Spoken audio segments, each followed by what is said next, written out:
Voila! Now you have a copy of yourself. Anybody who passes this process, which you have created for yourself, is now a copy of yourself. He's not 100% copy, but he is close.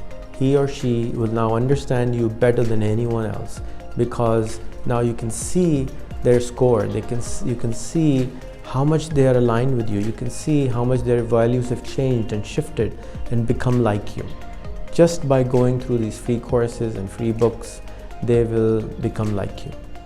So how cool would that be to have copies of yourself? I would be sending my course first to my wife, my children, my employees, so that they become more like me. So there is less friction when they're working with me. I love to work with people who I can be like dance with. I can understand them, and they can understand me.